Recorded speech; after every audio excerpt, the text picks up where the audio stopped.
Halo Sobat Prima Plastindo. Pandemi yang sedang kita hadapi sekarang ini kelihatannya seperti tidak selesai-selesai dari tahun lalu. Banyak yang berharap dengan vaksinasi tahun ini, penyebaran wabah bisa diredam, pembatasan sosial bisa dilepas, dan akhirnya kita bisa sebebas dulu lagi. Tapi, yang ada, sekarang malah ada varian virus baru yang bermunculan. Orang yang sebelumnya sudah kena, jadi bisa kena lagi. Sehingga, pembatasan fisik dan sosial masih belum bisa dilepas. Mudik pun masih dilarang. Di India bahkan, terjadi tsunami corona yang membuat kondisi menjadi jauh lebih parah. Tidak bisa dipungkiri, banyak industri jadi terimbas mulai dari tahun lalu, dan banyak yang gulung tikar. Sehingga banyak juga orang yang kehilangan pekerjaan tetapnya dan kesulitan mendapatkan pekerjaan baru. Jadi bagaimana dong ini? Bagaimana solusi pendapatan yang seret di masa pandemi yang berkepanjangan ini? Kita akan bahas sama-sama dalam video kita kali ini. Siapa tahu, ini bisa menginspirasi Anda dalam memulai bisnis atau membangun bidang usaha Anda. Tapi sebelum kita lanjut, jangan lupa subscribe channel kami dan bunyikan lonceng notifikasinya agar Anda tidak ketinggalan informasi inspiratif dan berita terhangat seputar industri plastik.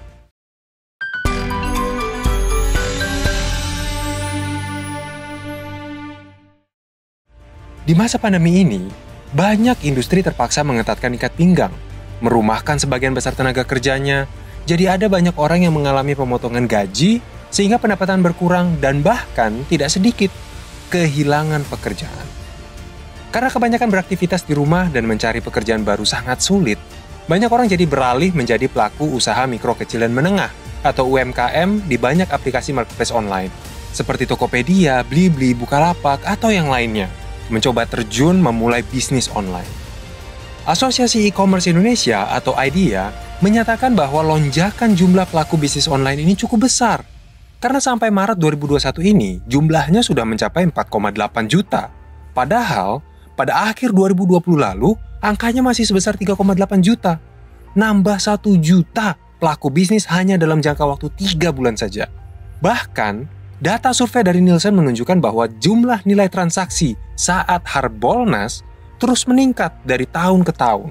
Mulai dari 6,1 triliun rupiah di 2018, naik jadi 9,1 triliun rupiah di tahun 2019, dan naik lagi jadi 11,6 triliun di tahun 2020 kemarin.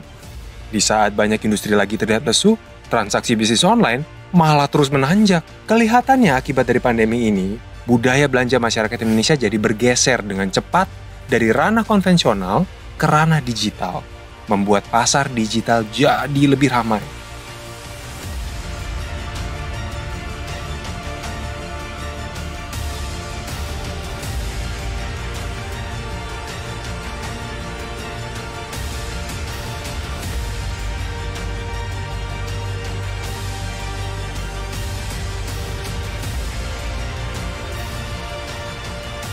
Yang menarik adalah sekitar 5,6 triliun rupiah dari transaksi tersebut berasal dari jumlah produk lokal.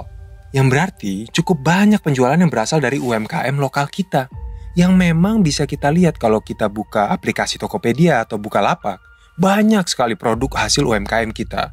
Mulai dari cemilan, baju, sepatu, sampai furniture. Membangun usaha atau bisnis online seperti itu, mau tidak mau pasti butuh modal juga. Apalagi kalau ada barang yang dihasilkan. Makanya banyak yang memilih juga untuk jadi dropshipper. Kalau Anda masih awam dengan istilah dropshipper, mari kita coba bahas sedikit artinya. Sebenarnya sistem dropshipper ini sama pada dasarnya seperti reseller. Kita jual barang yang orang lain sudah jual, tanpa ikut menstok barangnya atau mengirimnya. Kita hanya fokus jualan saja. Kalau ada pesanan masuk, tinggal kontak pemasok untuk detail ordernya, dan barang akan langsung dikirim dari si pemasok ke pemesan atas nama kita. Kita dapat keuntungan dari selisih harga yang kita berikan ke si pemesan. Mungkin kita bertanya, lah, kalau begitu kan lebih enak pemesannya langsung saja kontak ke pemasoknya, kan jadi lebih murah. Bahkan kalau lihat di Tokopedia atau aplikasi-aplikasi marketplace lain, sudah ada kok pemasok-pemasok besar yang punya akun official. Ya, benar, itu bukan pemikiran yang salah. Tapi patut diingat bahwa jualan barang juga butuh effort yang besar, terutama untuk menawarkannya.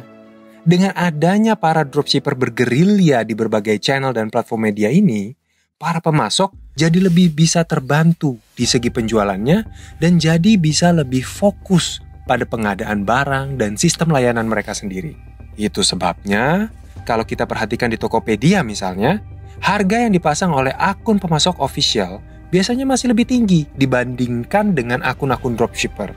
Sehingga usaha dropshipper pun jadi punya ruang gerak untuk menawarkan barang. Jadi pemasoknya diuntungkan oleh sistem ini, tapi bagaimana dengan pelaku usaha dropshippernya? Apa untungnya jadi dropshipper?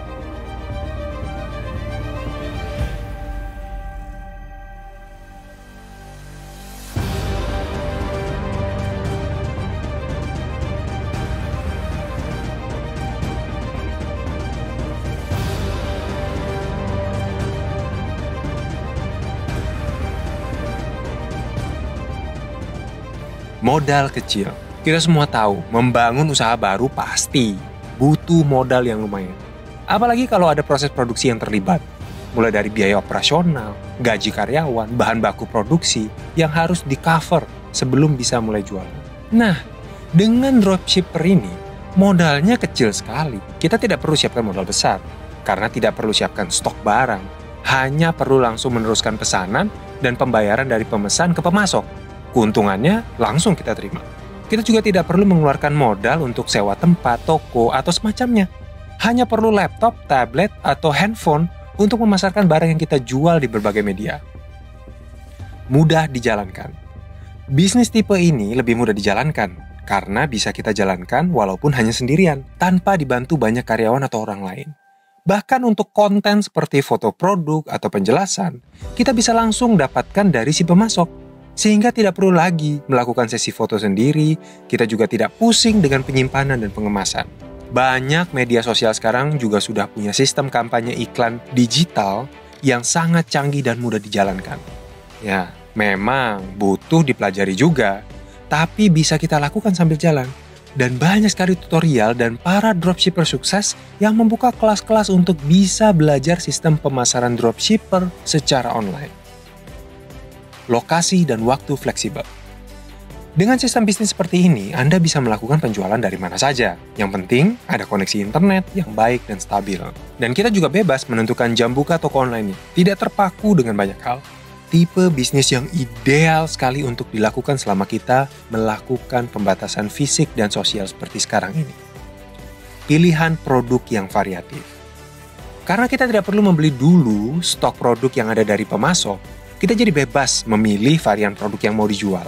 Kalau ada pilihan produk yang lebih baik kualitasnya atau yang sedang trending, kita bisa langsung menyesuaikan list produk jualan kita tanpa perlu khawatir dengan stok. Jadi bisa lebih fleksibel juga menyesuaikan permintaan pasar.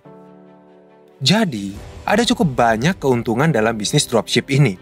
Dan walaupun selisih keuntungannya kecil per produknya, tapi kalau kuantitasnya besar, profitnya juga akan besar. Dan karena kita bisa lebih fokus pada penjualan secara digital tanpa khawatir soal stok dan pengemasan, jumlah penjualan yang tinggi bukan sesuatu yang mustahil dicapai. Nah, tapi bagaimana cara memulai bisnis dropshipper ini? Apa saja rintangannya? Kita akan bahas ini di video lanjutan kami. Tapi, kalau Anda mungkin sudah menjalankan tipe bisnis ini, bagaimana menurut Anda bisnis dropship ini? Tinggalkan pendapat Anda di kolom komentar di bawah. Jika Anda menyukai video ini, silakan like dan bagikan ke teman, saudara, atau rekan bisnis Anda. Dan jangan lupa untuk subscribe channel kami, serta bunyikan lonceng notifikasinya agar Anda tidak ketinggalan informasi inspiratif dan berita terhangat lainnya seputar industri plastik.